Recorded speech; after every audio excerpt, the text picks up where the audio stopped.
Assalamualaikum warahmatullahi wabarakatuh. Kami dari kelompok 1 ingin mempresentasikan tentang sumber-sumber dana. Sebelumnya kami akan memperkenalkan aturan terlebih dahulu. Saya Rafa Arsa, saya Karyani, saya Kesha Muda, saya Pilihan Putri. Yang pertama yaitu pengertian sumber-sumber dana bank. Bank membutuhkan dana untuk modal kerja dan membiayai operasionalnya. Dalam hal ini, bank mengumpulkan bank dan lembaga keuangan lainnya dana dari masyarakat untuk dikelola menjadi pendapatan dan membiayai semua aktivitasnya. Hal ini sesuai dengan fungsinya bahwa bank merupakan lembaga intermediari yang mengumpulkan dana dari masyarakat untuk kemudian disalurkan ke masyarakat dalam bentuk kredit atau pembiayaan. Sumber dana menjadi penting bagi bank karena bank harus menjaga likuiditasnya untuk bertransaksi dan berjaga-jaga. Selanjutnya yaitu sumber dana perbankan.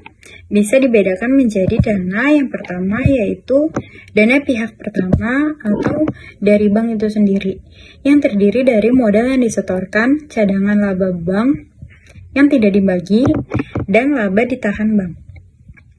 Yang kedua, dana pihak kedua atau dari masyarakat luas, terdiri dari fasilitas likuiditas, intrahari, pasar uang antar bank.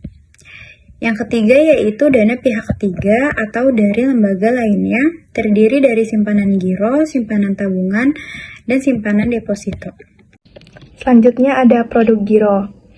Menurut Undang-Undang Nomor 10 Tahun 1998, giro merupakan salah satu bentuk simpanan di mana bila nasabah ingin menarik dananya harus memakai cek, bilet giro, sarana perintah pembayaran lainnya, atau dengan cara transfer antar rekening di bank yang sama. Giro dapat ditarik setiap saat, sehingga giro dikelompokkan sebagai sumber dana jangka pendek bagi bank dan berbiaya murah. Bank cenderung memberikan jasa giro relatif lebih rendah dibandingkan dengan sumber dana lainnya seperti tabungan dan deposito. Nah, di sini ada secara umum penarikan dana dari rekening giro dapat dilakukan dengan menarik. Yang pertama secara tunai, dilakukan dengan memakai cek dan diajukan ke teller. Dan yang kedua secara non-tunai, memakai bilet giro diajukan ke teller atau fasilitas corporate internet banking. Apa aja sih cara alternatif bila nasabah ingin menarik dana dari rekening giro? Nah, di sini ada beberapa cara alternatif bila nasabah ingin menarik dana dari rekening giro. Yang pertama, ada cek. Secara hukum, ketika hendak menarik dananya, nasabah memberikan surat perintah bayar tanpa syarat atau cek pada bank di mana nasabah membuka rekening giro tersebut. Pemberi cek dapat memberikan cek dengan jenis yang pertama, cek atas nama, yang kedua, cek atas unjuk, dan yang ketiga ada cek silang. Kapan sih waktu pengunjukan dan kadaluarsa cek? Yaitu yang pertama, pemegang cek memiliki batas waktu untuk pengunjukan cek selama maksimal 70 hari sejak tanggal penarikan cek. Yang kedua, sedangkan cek akan kadaluarsa terhitung sejak 6 bulan berakhirnya batas waktu pengunjukan. Nah, selanjutnya ada bilet giro. Surat perintah pada bank dari pemilik rekening giro untuk memindah bukukan uang sejumlah tertentu dari rekeningnya ke rekening pihak penerima pada bank yang sama atau bank yang berbeda. Bilet giro memiliki masa berlaku dan tanggal berlakunya, yaitu terhitung 70 hari sejak tanggal penarikan. Kemudian tanggal penarikan berlaku juga sebagai tanggal efektif, bila tanggal efektif tidak dituliskan. Dan yang terakhir, tanggal efektif dianggap sebagai tanggal penarikan bila tanggal penarikan tidak dituliskan. Dan selanjutnya ada corporate internet banking, solusi yang komprehensif yang memudahkan nasabah sebagai pemilik rekening giro melakukan berbagai macam transaksi. Dengan menggunakan corporate internet banking, nasabah dapat menghemat waktu dan sumber daya khususnya untuk transaksi yang bersifat rutin. Ada berbagai menu transaksi yang bisa dilakukan di corporate internet banking. Secara garis besar, bisa dibedakan menjadi yang pertama ada informasi rekening, yang kedua manajemen transaksi, yang ketiga pembayaran berbagai tagihan atau pembayaran gaji, yang keempat payment point online bank, dan yang kelima koleksi tagihan pembayaran oleh mitra kepada nasabah yang sifatnya rutin dan jumlahnya tetap. Oke, selanjutnya ada produk tabungan. Jadi menurut Undang-Undang Perbankan Nomor 10 Tahun 1998, tabungan merupakan simpanan yang penarikan dananya dilakukan menurut syarat tertentu yang disepakati. Beberapa alat yang bisa digunakan untuk penarikan dana tabungan yang bergantung pada kebijakan keamanan setiap bank. Jadi yang pertama, ada buku tabungan dan slip penarikan atau stok tunai. Yang kedua, ada kartu anjungan tunai mandiri atau bisa disebut dengan ATM. Yang ketiga, ada personal internet banking. Dan selanjutnya ada produk deposito. Menurut Undang-Undang Nomor 10 Tahun 1998 menyebutkan bahwa simpanan dana yang hanya dapat ditarik pada waktu tertentu berdasarkan perjanjian pemilik rekening dan bank, maka simpanan tersebut disebut dengan deposito berjangka. Maka nasabah akan mendapatkan bunga atau bagi hasil sesuai dengan pilihan jangka waktu. Selanjutnya ada jenis-jenis deposito.